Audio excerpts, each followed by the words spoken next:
د کانکور ازموینې بشپړه پیژندنه.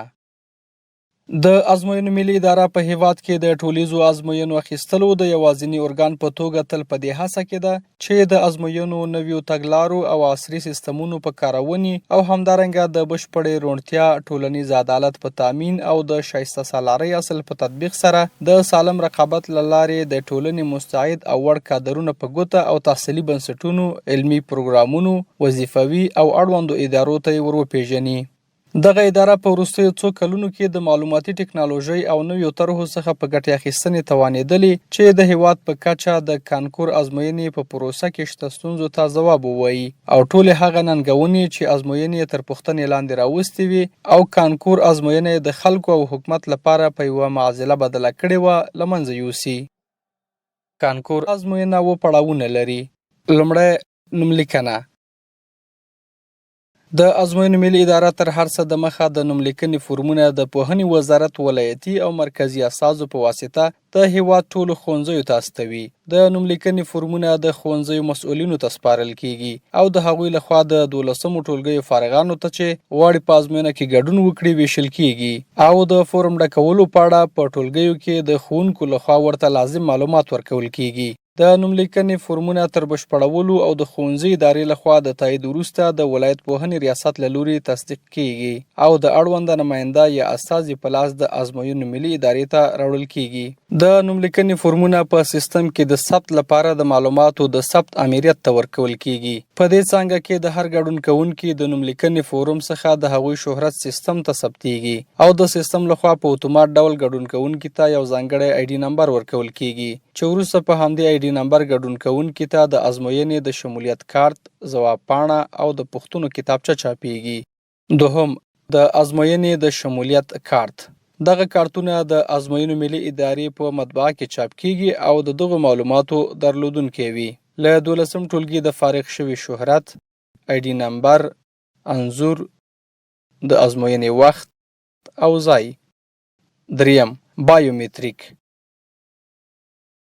د شمولیت کارتونو له ویشلو څو ورځې وروسته ټول ګډونوال د ازموینو ملي ادارې مسؤلینو لخوا د بایومتریک معلوماتو د ثبت لپاره راوغوښتل کیږي او یا د پروسه پر ټولو تطبیق کیږي. د بایومتریک معلوماتو د ثبت پر مهال داوطلبان باید دغه ټکي په نظر کې ونیسي.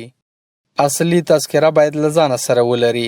د لاسونو ګوتې باید ښویه او پاکې وي څو سیستم وکولی شي په اسانۍ سره یې ثبت کړي. په بایومتریک سیستم کې د ګډونوال شهرت، فراغت کال، ښوونځي نوم چک، انځور او د ګوتو نښانونه یې ثبتیږي. څلورم، کوډ رشته. د کوډ رشتو لپاره ځانګړی جدول برابریږي. په دغه جدول کې د ټولو لوړو او نیمه لوړو تحصیلي بنسټونو د هرې څانګې لپاره یو ځانګړی کوډ ورکړل شوی او همدارنګه په یاده څانګه کې د داوطلبانو د جذب شمیر ښودل شوی.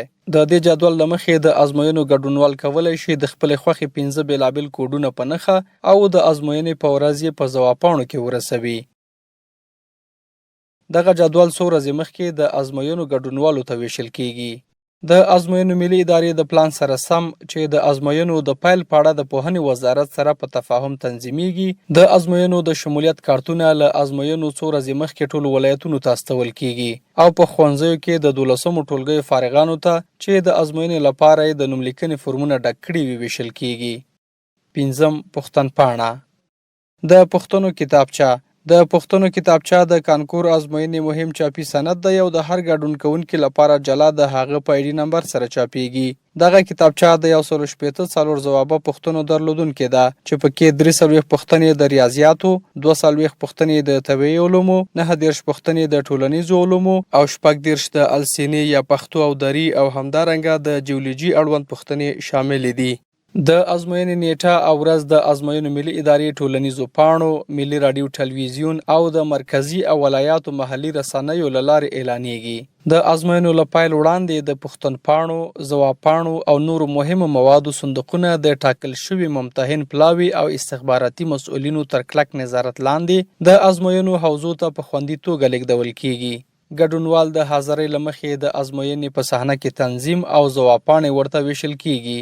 د استادانو لخوا د داوطلبانو د لا پوهاوي لپاره د ازموینې طریقه، د ازموینې وخت، په ځواب پاڼه کې د ځوابونو رسولو او نورو برخو په اړه معلومات ورکول کیږي. کله چې ازموینه پیل کیږي ګډونوالو ته د پوښتنو د حل لپاره ټاکل شوی وخت ورکول کیږي او د هرې برخې لپاره جلا وختونه ټاکل کیږي. د پوښتنو له حل کولو د مخه ګډونوال باید د پوښتنو کتابچې او ځواب پاڼې آی ډي نمبرونه د شمولیت کارت له آی ډي نمبر سره وګوري او ځان ډاډه کړي چې 3 وړه نمبر سره ورته دي. که چیرې یو آی ډي نمبر هم سره توپیر ولري، د ځواب پاڼې له حلولو مخکې باید موضوع له اړونده ممتحن استاد سره شریکه کړي. ټول داوطلبان د ازموینې په جریان کې د بایومتریک معلوماتو د ثبت کارکونکو لخوا چک کیږي. که چیرې د بایومتریک سیستم له لارې داسې شخص وپیژندل شي چې د بل چا پر ځای ازموینه کې ګډون کړی، ممتحن پلاوي ته تر ورپیژندلو وروسته مسؤلینو ته سپارل کیږي او اصلي داوطلب د ازموینو ملي ادارې د درغلۍ له لایحې سره سم په ازموینه کې د ګډون چانس له لاسه ورکوي. د ازموینې په وروستۍ برخه کې ممتحن استادان ګډونوالو ته د څانګو د ټاکنې او کوډ رشتو د رسولو په اړه معلومات ورکوي.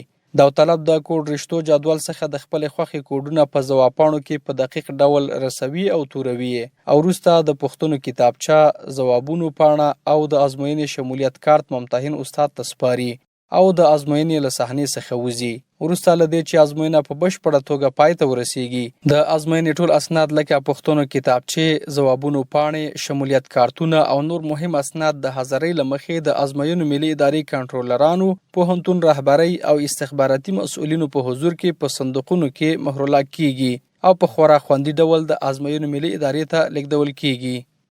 6. ځواب پاڼه. دا هغه سند دی چې د ازموینې هر ګډونوال لپاره د هغه له آی ډي، شهرت او انځور سره سمه یوازې یوه دانه چاپیږي. دغه پاڼه کې ګډون کوونکی په مربوطه مستطیل کې دننه لاسلیک کوي، اوناس یا ذکور دایره توروي، د پوښتنو پر وړاندې د ځوابونو دایرې په سمه توګه توروي، د کوډ رشتو په جدول کې خپل کوډونه په دقیق ډول رسوي او په پای کې د ممتحن استاد لاسلیک پرې ترلاسه کوي. د OMR ماشین په واسطه د ځواب پاڼو د سکن پړاو. د ازموینو په کمیټه کې صندوقونه د مربوطه هیئت او استادانو لخوا پرانیستل کیږي. د پوښتنو کتابچې، ځواب پاڼې، حاضري او د ګډونوالو کارتونه تصفیه کیږي. د پوښتنو کتابچې ځان ته بیلې او قرنطین کیږي او ځواب پاڼې د OMR سیستم خونې ته لیږدول کیږي. د OMR یا اپټیکل مارک ریډر یا د تورو نښو لوستو ماشین د مخصوصو تخنیکي چکونو وروسته ټوله ډیټا سیستم ته انتقالیږي.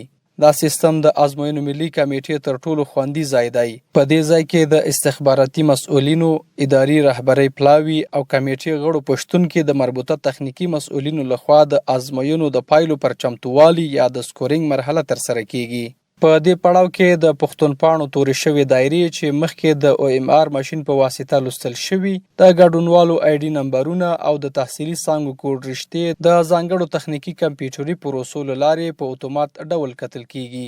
سمو ځوابونو ته نمرې ورکول کیږي او داوطلبان د خپلو انتخابونو له مخې د اړوندو پوهنتونونو تحصیلي څانګو ته ورپېژندل کیږي. 9. پایلې. د سکورینګ پړاو نه وروسته د ازموینې پایلې بشپړېږي او د مطبوعاتي کنفرانس له لارې اعلانېږي. وروسته پایلې د ازموینو ملي ادارې په ویب پاڼه کې اپلوډ یا ځای پر ځای کیږي او داوطلبان کولی شي خپلې پایلې د آی ډي نمبر په داخلولو سره ترلاسه کړي. وروسته له دې چې د ازموینو پایلې اعلان شي، د ازموینو ملي ادارې لخوا هر تحصیلي بنسټ ته د ورپېژندل شوي محصلانو لیستونه ترتیب او د نوملیکنې لپاره اړوند بنسټ ته لیږل کیږي. نوي محصلان باید په لومړیو 10 ورځو کې د نوملیکنې لپاره تحصیلي بنسټ ته مراجعه وکړي او خپل درسونه پیل کړي. که محصلان تر لومړیو 10 ورځو نوملیکنې ته حاضر نشي، د تحصیلي بنسټ لخوا منفک کیږي. دا یادونې وړ ده چې هر کال د کانکور ازموینو څو تنه مخکښان چې تر ټولو لوړې نمرې ترلاسه کوي، د ازموینو ملي ادارې، لوړو زده کړو وزارت او د افغانستان اسلامي امارت مشرتابه له لوري د ډالیو په ورکولو سره ستایل کیږي.